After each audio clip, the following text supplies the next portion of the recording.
Hoy está con nosotros el subeditor de Economía del DF, Sebastián Valdenegro. Sebastián, ¿qué tal? Bienvenido, buenos días. ¿Cómo está Juan Manuel? Connie, muy buenos días. Buen día, con ¿cómo este le va? martes con sabor a viernes para muchos chilenas y chilenos, entre los que me incluyo, la verdad. No, que agresivo, que agravo. Bueno, yo trabajo mañana, pero para la mayoría es un agravo, ¿no? Sí, semana cortita, sí. Sí, porque además el miércoles generalmente es el día más difícil. Sí, tal cual. El que más cuesta arriba se hace. Sí. Oye, hablemos un poquitito de a propósito de cuesta arriba, contribuciones. Exactamente, sí, vamos a hablar de un tema que la verdad genera sentimientos completamente opuestos a los que estén manifestando las personas, que tiene que ver con este impuesto a territorial que se aplica, bueno, sabemos se paga 4 veces al año en el mes de abril, junio, septiembre y noviembre, que se aplica principalmente a las propiedades habitacionales, agrícolas y también a las no agrícolas. ¿Por qué venimos a hablar de este tema? Que en muchos casos le genera no solamente dolores de cabeza a las personas, sino que también dolores de bolsillo. Es porque datos que revisamos en el diario financiero desde el Servicio de Impuestos Internos dan cuenta de que ha habido en el último tiempo un aumento bien importante de las personas que están yendo a la autoridad a reclamar el valor de las propiedades, el valor fiscal de las propiedades y en consecuencia el aumento en sus cuotas de contribuciones trimestrales, ¿ya? El año pasado estuvimos revisando 48.490 personas acudieron de forma administrativa, dígase frente al propio Servicio de Impuestos Internos, a reclamar algún punto relacionado con el valor, la tasación fiscal de sus propiedades, el valor de sus contribuciones trimestrales, etc. Uno analiza estas cifras y las compara, por ejemplo, respecto al 2023. Hay un aumento importante del 15%, pero si nos vamos mucho más atrás, por ejemplo, el 2014 hacia una década atrás, es casi se duplica el monto de personas que van a reclamar. O sea, el 2014, hace 11 años atrás, había apenas 26.000 personas que fueron y aplicaron este procedimiento. Ahora, ¿cómo uno reclama ante la autoridad? Puede hacerlo de dos maneras. Puede hacerlo a través de la vía judicial, yendo al tribunal especializado, los tribunales tributarios y aduaneros, que es un mecanismo que la verdad se ocupa poco. Después vamos a revisar un poquito la cifra más en detalle. Una persona más de a pie puede ir a impuestos internos y llenar lo que se conoce como el formulario 2118, ¿ya? Ahí un contribuyente puede solicitarle al servicio revisar distintos tópicos que tienen que ver con su bien raíz, con sus contribuciones. Por ejemplo, si quiere revisar una subdivisión de un predio, solicitar que se exima del impuesto territorial de las contribuciones o incluso tasar una obra nueva o algún tipo de ampliación, ¿ya? Como decíamos, este es el mecanismo más común de utilizarse. Por ejemplo, en los TTA, en la última década apenas 1.800 personas han ido a reclamar temas relacionados con bienes raíces a los tribunales tributarios versus los 48.000 que han ido directamente al servicio a reclamar. Ahora, el problema con esto, con ir a reclamar administrativamente, incluso judicialmente, es que la probabilidad de éxito es bastante baja.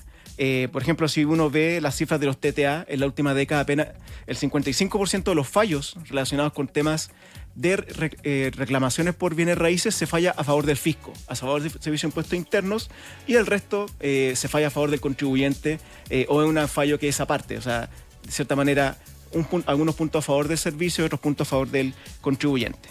Y en el caso de esta reclamación administrativa que pueden hacer las personas, las posibilidades son bajas porque la verdad, uno no puede reclamar cualquier cosa ante el servicio. Por ejemplo, si uno le aumentaron de manera bien importante el avalúo fiscal y las contribuciones, hay temas bien específicos, actuales, súper técnicas, súper objetivas que uno tiene que ir a reclamar. Por ejemplo, si hay un error de transcripción y de copia, que se quedó algún antecedente en la carpeta o en el tintero, como nos gusta decir, que Impuesto Interno no consideró, uno puede ir a reclamar con eso, obviamente con los documentos a mano. Si hay un error de cálculo de la superficie, por ejemplo, si Impuesto Interno me tomó 100 metros cuadrados de construcción y yo tengo 70, por ejemplo, ahí uno puede ir a reclamarlo con los planos. Si hay un error de la clasificación de la construcción o del material, por ejemplo, si uno está construyendo con material ligero y Impuesto Interno dice que uno está reclamando por material de buena calidad, eso también uno puede ir a reclamarlo, entre otras cosas. Ahora, ¿cuál es el problema detrás de todo este tema de las contribuciones y las reclamaciones?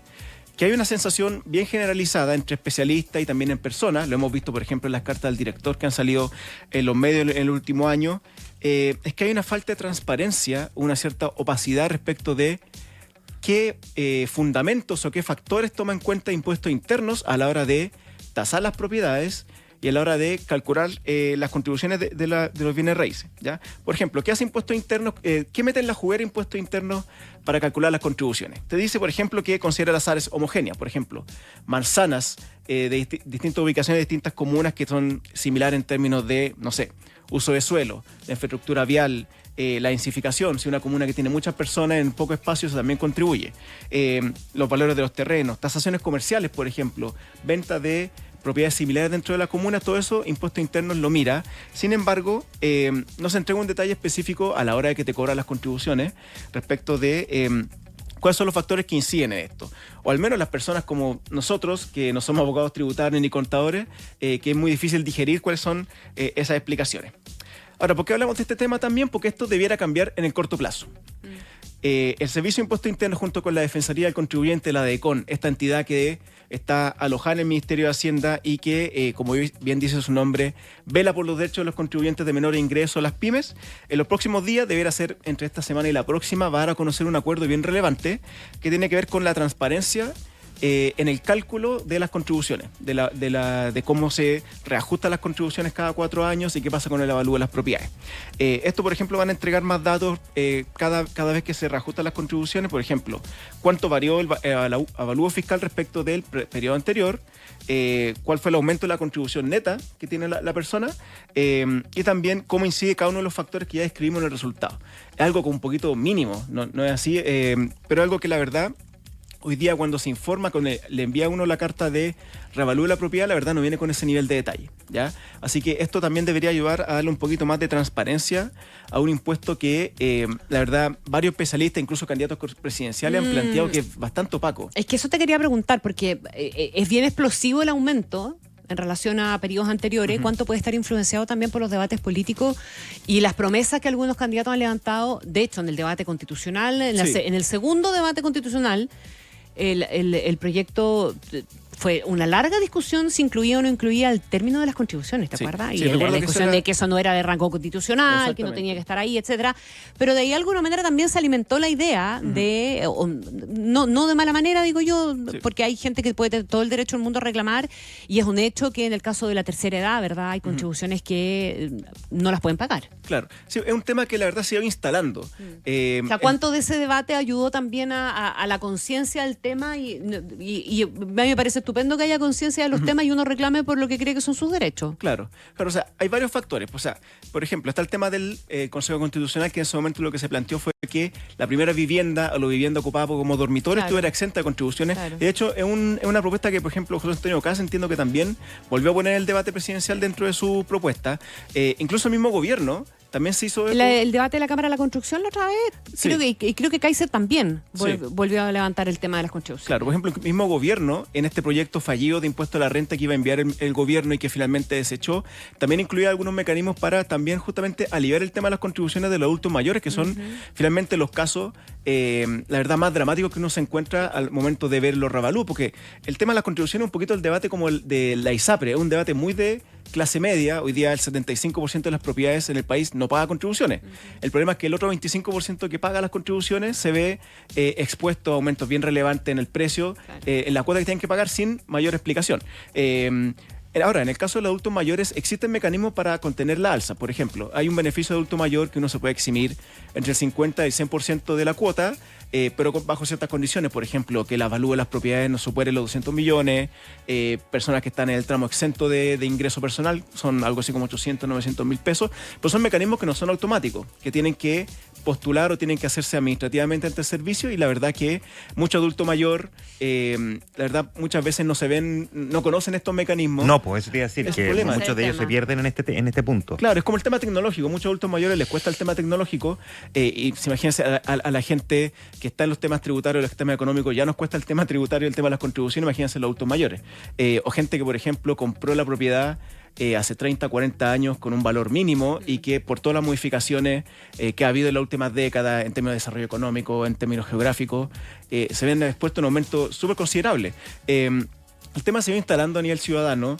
Impuestos Internos también ha sido mucho más intenso en la fiscalización. Bueno, no sé si se acuerdan toda esta discusión que había respecto al uso de los drones, que Impuestos Internos estaba utilizando drones para ir, por ejemplo, a parcelas, a segundas viviendas, a fiscalizar que efectivamente los mapas que los contribuyentes declaran que son sus propiedades. O sea, por ejemplo, te dicen, tengo una parcela de media hectárea, solamente con la casa, pero Impuestos Internos va con el dron y se encuentra con una piscina, se encuentra con un quincho, se encuentra con otras viviendas. Impuestos Internos ahí se pone a fiscalizar más duro. El avalúo es cada 4 años, ¿verdad? El reavalúo para las propiedades habitacionales. Sin embargo, el catastro de bienes raíces se está actualizando constantemente, ¿ya? Eso siempre ha estado en la ley, pero la administración de impuestos internos de este gobierno ha sido mucho más enfática en que eso tiene que ir actualizándose. Por eso pasa que, por ejemplo, hay personas que las segundas viviendas, las parcelas, se encuentran que no están en periodo legal de reavalúo o el reavalúo masivo y le aumentan las contribuciones de todas maneras porque el servicio retasó, le dijo, esto es lo que tiene que pagar porque usted hay ciertas construcciones o ciertas áreas de esta construcción que no me había informado. Así que un debate que se ha ido instalando. El tema finalmente es que hay beneficios que puede acudir la ciudadanía. Por ejemplo, si uno le aumenta más de 25% las contribuciones de un reavalúo al otro, hay un mecanismo que establece que esa alza es gradual. ¿Ya? Esa alza lo que hace es que se extiende en el tiempo, pero de todas maneras se incrementa. Ahora la gran duda es qué va a pasar, por ejemplo, en el próximo reavalúo, que empieza a fines de este año, y es un problema que también va para el próximo gobierno, porque uno de los dolores de cabeza que tienen siempre los ministros de Hacienda que asumen el cargo es que se quedan... ¿De dónde sacan plata? No, aparte de dónde sacan plata, tienen que ejecutar el reavalúo que comenzó el gobierno anterior. Pasó el 2018, cuando Felipe Larraín volvió como ministro de Hacienda del segundo gobierno de Sebastián Piñera, tuvo que implementar el reavalúo que dejó el segundo gobierno de Michelle Bachelet. La ley establece que, por ejemplo, si aumenta el giro total de contribuciones a nivel país, aumenta más de un 10%, el gobierno, el Ministerio de Hacienda puede aplicar tasas más bajas.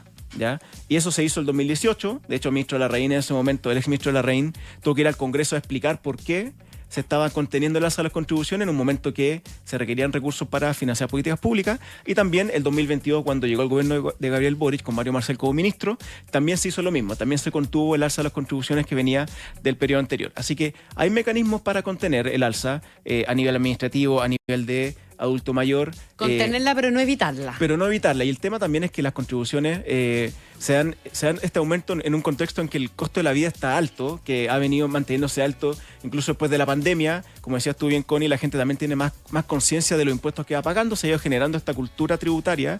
Hemos tenido alzas de impuestos bien importantes en el último tiempo, desde incluso de la época del estallido social. Y también no menor considerar de que el gasto familiar en contribuciones ha aumentado súper fuerte en apenas 10 años. O sea, hace una década era algo así como 0,7% del presupuesto familiar, se iba en el pago de las contribuciones, y ahora estamos en 2%.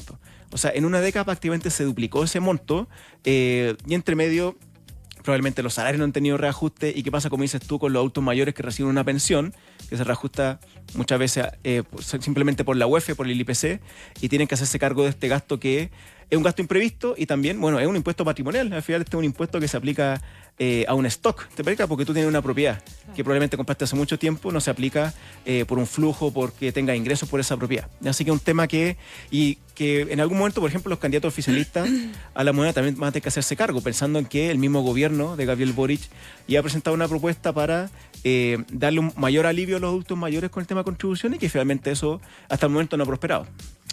Qué temazo, ¿ah? Qué temazo. Bueno, en el DF va a encontrar siempre esta información respecto a este tema, que por supuesto encabeza siempre nuestro Sebastián, que maneja esto mejor que mi contador. No, que mi contador no sé. No, lo dudo. Mi contador me impacta. Pero saludo al contador de... No, mi contador. No, el gran descubrimiento de mi vida. El gran descubrimiento de mi vida. Un querido abrazo, Sandra. Oye, ya, gracias, Seba. Ya, pues muchas gracias a ustedes. Gracias. 8 de la mañana.